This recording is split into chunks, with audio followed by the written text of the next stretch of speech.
All right. In this explainer, we're diving into a very, very modern condition. A feeling I think a lot of us have, but can't quite put a name to: digital dehydration. You know that feeling, right? You find yourself at the end of an hour of scrolling, you've consumed countless videos, posts, and articles, yet you feel completely empty. It's this bizarre paradox of feeling full of content, but somehow starving for actual substance. Well, that feeling finally has a name, and it points to a unique kind of thirst that a glass of water, unfortunately, just can't quench. It's called digital dehydration. And what it means is, it's the state where we're absolutely flooded with information, but we're left feeling cognitively and emotionally parched. It's like we're trying to drink from a digital fire hose. We get soaked, but none of it is truly hydrating our minds. So what's actually causing this? To really understand it, we need to look at what's happening inside our brains. It's almost like we're chasing a mirage of connection in this vast, endless digital desert. What's happening is an invisible cycle called the dopamine scroll loop. See, our brains are hardwired to seek rewards. With every new post, every new video, we get a little hit of novelty and a small dopamine spike. But here's the catch. On an infinite feed, there's no finish line. The loop just repeats over and over, keeping us hooked, but never truly satisfied. And this constant loop traps our brains in what's known as shallow processing. This mode prioritizes speed and reaction over the deep engagement that actually builds understanding and helps us remember things. We're effectively training our brains to just skim and forget, not to absorb and reflect. And this is where it gets serious. This isn't just a mental state we're talking about. It has very real, physical consequences for our brain's command center. And look, this isn't just speculation. The latest research is giving us a startlingly clear picture of the long-term effects. In fact, some projections are suggesting that the cumulative impact of all this could become pretty undeniable by 2026. So here's the crucial point. The data shows that chronic passive consumption, that endless, mindless scrolling, is linked to an actual physical thinning of the prefrontal cortex. I mean, think about that.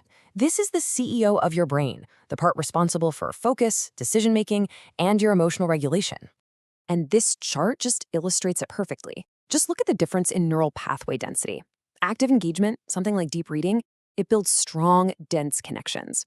But passive scrolling, it creates much, much weaker pathways.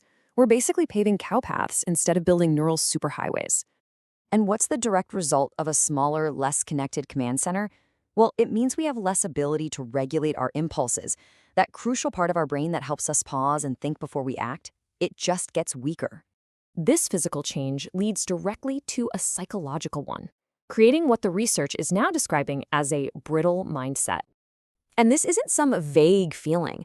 It has very clear symptoms. Our threshold for frustration just plummets, we become more reactive to small everyday annoyances, and that mental buffer we all rely on to handle stress, it gets stripped away, leaving us feeling emotionally fragile. This can lead to what some researchers describe as the end state, becoming a passive observer who feels overwhelmed by any task requiring sustained effort. We shift from being active participants in our lives to just passively watching it all scroll by. This happens because those AI-curated feeds are designed to remove all cognitive friction. It's a frictionless trap. And just like a muscle you never use, when our brain isn't challenged, its resistance muscles, the ones that grapple with complexity, they just begin to atrophy. You know, a really profound side effect of all this is the loss of our inner monologue. That constant need for external input erodes our ability to simply sit with our own thoughts. Silence becomes uncomfortable, something that has to be filled immediately with a kind of digital pacifier. Now, I know that all sounds pretty dire, but the good news, the really good news, is this isn't a permanent state. There are absolutely ways to fight back and rehydrate your brain. The protocols for this are actually pretty straightforward. The key is to reintroduce intentional friction into your day. This means practicing monotasking, focusing on just one thing at a time. It means scheduling analog, deep work blocks away from all your screens. You know, even choosing a physical book can provide that gentle resistance your brain needs to rebuild. And here is the most hopeful part of this whole thing. Our brains have an incredible capacity for what's called neuroplasticity. The moment you start choosing these deeper, more focused activities, your brain begins the biological process of neural repair. It can start regaining that lost density almost immediately.